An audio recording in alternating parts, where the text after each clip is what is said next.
A kú déédé àsìkò yìí. Kókó inú ìwé ìròyìn la mú wá fún yín láti inú àwọn ìwé ìròyìn ilé wa. Orúkọ tèmi ni Ọmọgbémisọ́lá ọmọ Alọ́gọ̀madẹ̀.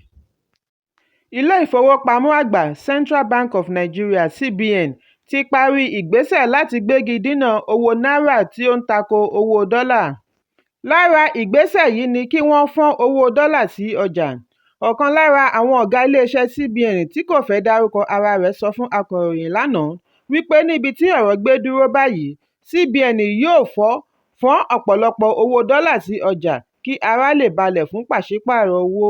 Ó ní ìdí nìyí tí owó ṣe gbọ́dọ̀ wà ní ìpamọ́ kí ó lè mú ìtura bá owó náírà. Ó fi kún un wípé ìgbésẹ̀ yìí yóò mú ìlera bá owó náírà tó ń ṣàárẹ̀. Ẹ̀kúnrẹ́rẹ́ ìròyìn yìí wà nínú ìwé ìròyìn The Nation tó jáde lónìí. Ìwádìí ti bẹ̀rẹ̀ lórí ọkọ̀ òfurufú iléeṣẹ́ ológun orí afẹ́fẹ́ tí ó já lulẹ̀ lánàá nínú ìrìn-àjò láti Zungeru, ìpínlẹ̀ Niger sí Kaduna. Àwọn ará abúlé ṣe àfisùn wípé àwọn agbésùmọ̀mí bandits ni ó yìnbọn fún ọkọ̀ òfurufú náà ní kété tí ó gbéra. Nínú àtẹ̀jáde ni agbẹnusọ iléeṣẹ́ ológun Edward Cabret ti sọ wípé ọkọ̀ òfurufú tí ó wà lójúnà àti lọ kó àwọn tí ó ní ìjàmbá já lulẹ̀ ní ọjọ́ 14 oṣù kẹjọ ọdún 2023 láàrin aago kan ọ̀sán ní ìtòsí abúlé Chukwuba ní ìpínlẹ̀ Niger. Ọkọ̀ yìí gbéra ní iléèwé alákọ̀ọ́bẹ̀rẹ̀ ti Zungeru lọ sí ìpínlẹ̀ Kaduna kí wọ́n tó ṣàkíyèsí wípé ó ti já lulẹ̀ ní ìtòsí abúlé Chukwuba ní ìjọba ìbílẹ̀ Shiroro, ìpínlẹ̀ Niger. Ìwádìí sì ti bẹ̀rẹ̀ láti mọ kúlẹ̀kúlẹ̀ ohun tí ó ṣe okùnfà ìjàmbá ọ̀hún. Àwọn ará abúlé ní afurasí apaniláyà terrorist pa awakọ̀ hẹlikọ́pítà yìí nígbà tí ẹnìkan fi ara pa lẹ́yìn tí wọ́n fi ìbọn já hẹlikọ́pítà náà lulẹ̀. Wọ́n ní àwọn ọ̀daràn wọ̀nyí dènà, wọ́n sì pa ènìyàn 13 ní ojúnà Zungeru sí Tegina, agbègbè Madaka ní ìjọba ìbílẹ̀ Rafi. Nígbà tí ó ń fèsì, Gapquet ní àwọn kò gbàgbọ́ nínú ìròyìn yìí, àwọn sì ń ṣe ìwádìí lọ́wọ́. Bí àsìkò bá tó, àwọn yóò ṣe àfihàn àbájáde ìwádìí. Ẹ̀kúnrẹ́rẹ́ ìròyìn yìí wà nínú ìwé ìròyìn The Nation tó jáde lónìí. Lẹ́yìn ìpinnu àwọn adarí ológun ilẹ̀ Niger tí ó wáyé ní ọjọ́ Àìkú tí ó kọjá wípé àwọn ti ṣetán láti ní ìjíròrò pẹ̀lú àjọ ilẹ̀ Áfíríkà Economic Community of West African States (ECOWAS), lánàá ni àjọ adarí ilẹ̀ Áfíríkà bu ẹnu àtẹ́ lu ìlérí àwọn ológun ilẹ̀ Niger láti gbé ààrẹ tí wọ́n fi sí àhámọ́ Mohamed Bazoum lọ ilé-ẹjọ́ nítorí èyí tàpá sí òfin àti ìlànà tí ìjọba yìí gbé kalẹ̀ láti fi yanjú ìṣòro ní wọ́ọ́rọ́wọ́. Olórí adìtẹ̀gbàjọba ni ó sọ ní alẹ́ ọjọ́ Àìkú wípé àwọn ti ní ọ̀pọ̀lọpọ̀ ẹ̀rí tí àwọn yóò fi tako Bazoum fún ṣíṣe ọ̀tẹ̀ àti fífi ojú tẹ́ńbẹ́lú ọ̀rọ̀ ààbò láàrin ìlú àti lẹ́yìn odi ìlú. Wọ́n ní èyí dá lórí bí Bazoum ṣe kàn sí àwọn akẹgbẹ́ rẹ̀ ní ilẹ̀ Áfíríkà, ilẹ̀ òkèèrè àti àwọn aláṣẹ ilé-iṣẹ́. Bazoum, ẹni ọdún 63 (63 years) pẹ̀lú ẹbí rẹ̀ ni wọ́n fi sí àhámọ́ nínú ilé rẹ̀ ní Ilé Agbára láti ọjọ́ 26 oṣù keje, tí ominú sì ń kan àwọn ará ilẹ̀ òkèèrè lórí ìlera rẹ̀ nínú àhámọ́.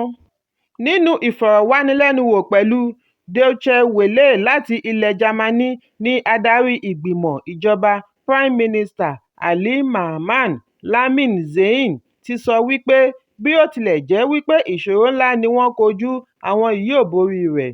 Ó ní ECOWAS ní ọ̀pọ̀lọpọ̀ ìbáṣepọ̀ okòòwò, iná mọ̀nàmọ́ná, ẹnu ibodè pẹ̀lú ilẹ̀ Niger, tí ó sì jẹ́ wípé wọ́n gbégi dínà gbogbo nǹkan wọ̀nyí sí orílẹ̀-èdè tí ó jẹ́ wípé ó wà lára orílẹ̀-èdè tí ó tòṣì jùlọ.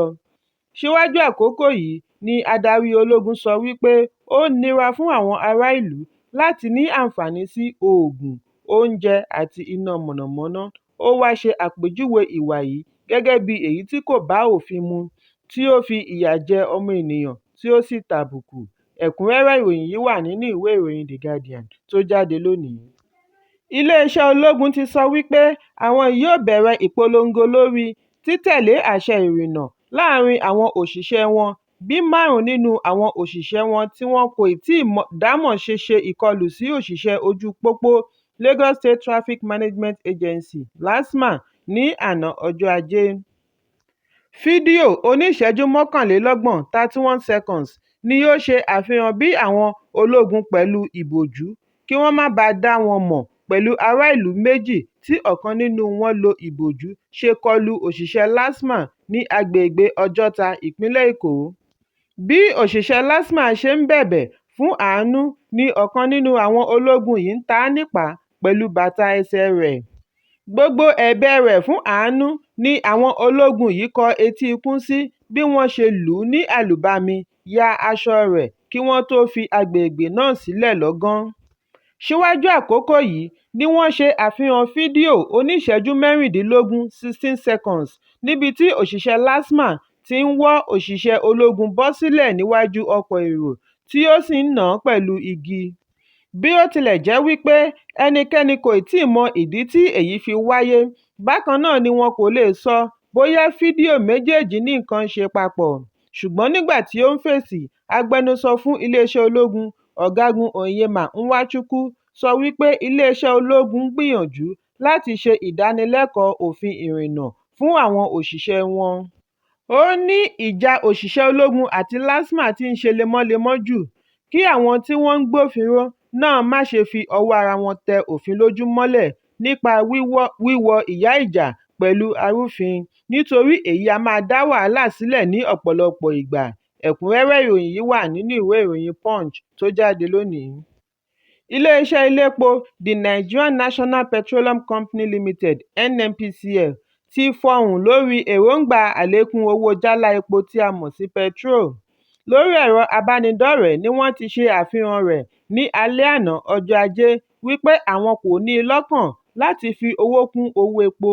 Wọ́n ní àwọn mọ rírì àwọn oníbàárà wọn, àwọn kò sì ní i lọ́kàn láti ṣe àlékún owó jálá epo gẹ́gẹ́ bí àwọn kan ṣe ń gbé epo yí ẹnu káàkiri. Wọ́n wá rọ àwọn oníbàárà láti ra ojúlówó epo nídìí ibùdó ẹ̀rọ wọn jákèjádò orílẹ̀-èdè ní oye tí ó bójúmu. Bí a kò bá gbàgbé wípé ọjọ́ Àìkú tí ó kọjá ni àwọn alágbàtà epo sọ wípé owó epo yóò lọ sókè sí i ní ọ̀sẹ̀ tí ó ń bọ̀ bí dọ́là bá ṣe bẹ́ẹ̀ tẹ̀síwájú pẹ̀lú eré ìje rẹ̀ pẹ̀lú náírà ní ọjà pàṣípààrọ̀. Bákan náà ni wọ́n ṣe ìtanilólobó wípé wọn kò fún àwọn olókoòwò epo ní ààyè àti kó àgbá epo wọlé látàrí ọ̀wọ́ngógó owó ilẹ̀ òkèèrè. Ìkìlọ̀ yìí wáyé lẹ́yìn ọ̀sẹ̀ kan tí owó náírà sọdá sí ẹ̀ẹ́dẹ́gbẹ̀rún náírà (900 naira) sí dọ́là kan, tí wọ́n sì ń ta náírà ní (945 naira) sí dọ́là kan ní ọjà pàṣípààrọ̀ ní ọjọ́ Ẹtì. Ẹ̀kúnrẹ́rẹ́ ìròyìn yìí wà nínú ìwé ìròyìn Punch tó jáde lónìí. Àwọn akẹ́kọ̀ọ́bìnrin ìmọ̀ òfin láti iléèwé gíga Ifásitì Calabar ṣe ìfẹ̀hónúhàn láàrin ọgbà iléèwé láti fi ṣe ìfẹ̀sùnkàn sí akàwégboyè Cyril Ndifon tí í ṣe ọ̀gá ẹ̀ka ìmọ̀ òfin Dean of Faculty of Law látàrí wípé gbogbo ìgbà ni ó máa ń fi ìlọ̀kulọ̀ lọ àwọn akẹ́kọ̀ọ́ wọ̀nyí.